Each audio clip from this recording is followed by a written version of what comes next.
ओम श्री गणेशाय नमः। ओम गं गुरुवे नमः। ओम नमः शिवाय। शिवजी सदा सहाय। रुद्र संहिता पार्वती खंड अध्याय 22।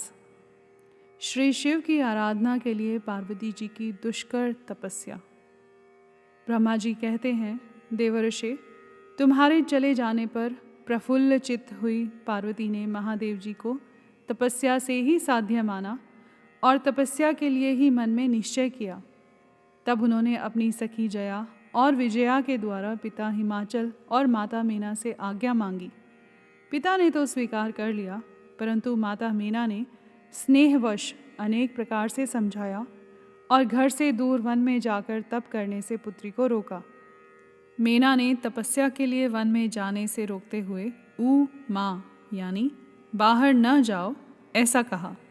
इसलिए उस समय शिवा का नाम उमा हो गया। मुने, शैलराज की प्यारी पत्नी मीना ने रोकने से शिवा को दुखी हुई जान अपना विचार बदल दिया और पार्वती को तपस्या के लिए जाने की आज्ञा दे दी। मुनि श्रेष्ठ, माता की वह आज्ञा पाकर उत्तम व्रत का पालन करने वाली पार्वती ने भगवान शंकर का स्मरण करके अपने मन में बड़े सुख का अनुभव किया। माता पिता को प्रसन्नतापूर्वक प्रणाम करके शिव के स्मरण पूर्वक दोनों सखियों के साथ वे तपस्या करने के लिए चली गईं। अनेक प्रकार के प्रिय वस्त्रों का परित्याग करके पार्वती ने कटी प्रदेश में सुंदर मूंज की मेखला बांध शीघ्र ही वल्कल धारण कर लिए। हार का परिहार करके उत्तम मृग चर्म को हृदय से लगाया। तत्पश्चात वे तपस्या के लिए गंगावतरण यानी गंगोत्री तीर्थ की ओर चली, जहाँ ध्यान लगाते हुए भगवान शंकर ने कामदेव को दग्ध किया था। हिमालय का वह शिखर गंगावतरण के नाम से प्रसिद्ध है। वहीं परम उत्तम श्रृंगी तीर्थ में पार्वती ने तपस्या प्रारंभ की। गौरी के तप करने से ही उसका गौरी शिखर नाम हो गया।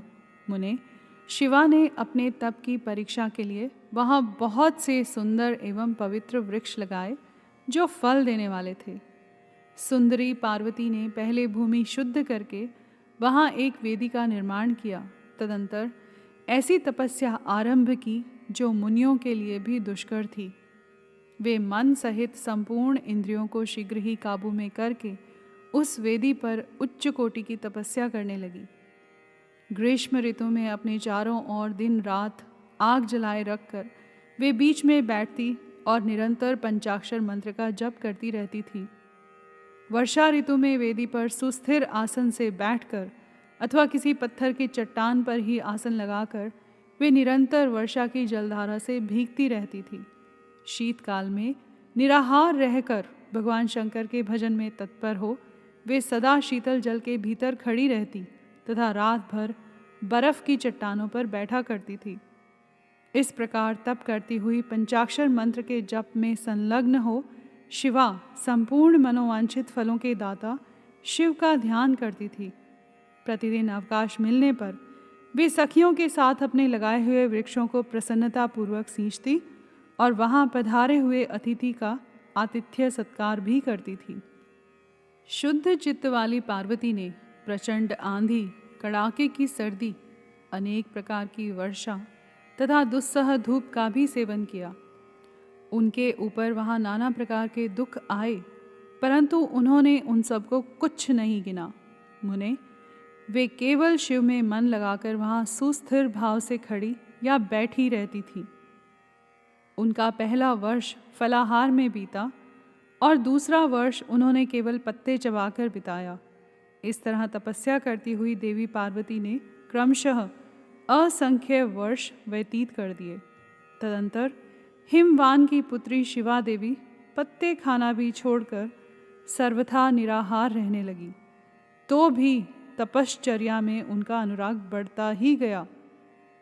हिमाचल पुत्री शिवा ने भोजन के लिए पर्ण का भी परित्याग कर दिया। इसीलिए देवताओं ने उनका नाम अपर्णा रख दिया। इसके बाद पार्वती भगवान शिव के स्मरण पूर्वक एक पैर से खड़ी हो पंचाक्षर मंत्र का जप करती हुई बड़ी भारी तपस्या करने लगी। उनके अंग चीर और वल्कल से ढके थे। वे मस्तक पर जटाओं का समूह धारण किए रहती थी। इस प्रकार शिव के चिंतन में लगी हुई पार्वती ने अपनी तपस्या के द्वारा मुनियों को भी जीत लिया।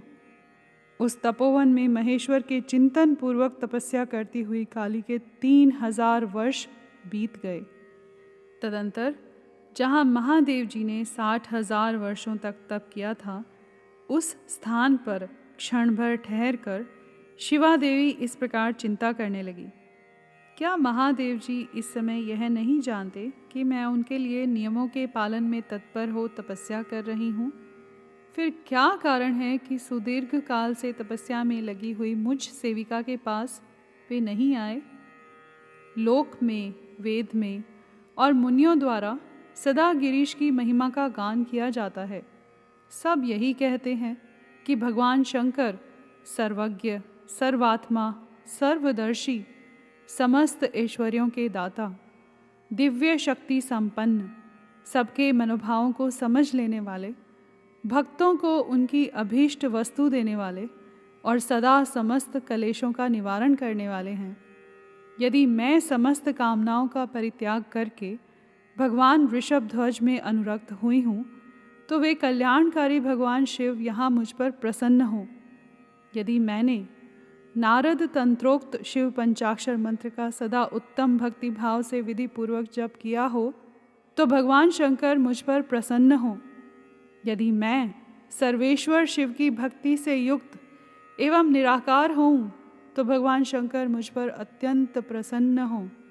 इस तरह नित्य चिंतन करती हुई जटावल्कल धारिणी निर्विकारा पार्वती मुँह नीचे किए सुदीर्घ काल तक तपस्या में लगी रही। उन्होंने ऐसी तपस्या की जो मुनियों के लिए भी दुष्कर थी। वहाँ उस तपस्या का स्मरण करके पुरुषों को बड़ा विस्मय हुआ। महर्षि, पार्वती की तपस्या का जो दूसरा प्रभाव पड़ा था, उसे भी इस समय सुनो। जगदम्बा पार्वती का वह महान तप परम आश्चर्यजनक था।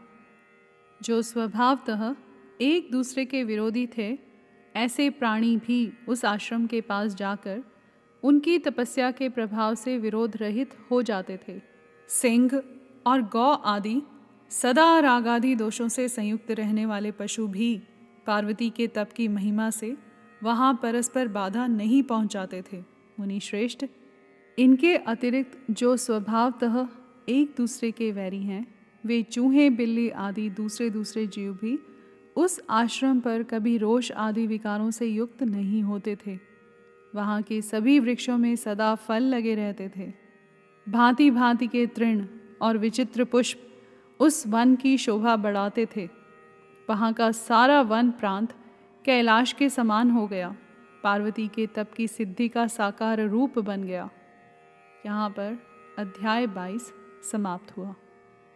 कर्पूर गौरम करुणावतारम संसार सारम भुजगेंद्रहारम सदा वसंतम हृदयारविंदे भवम भवानी सहितं नमामि।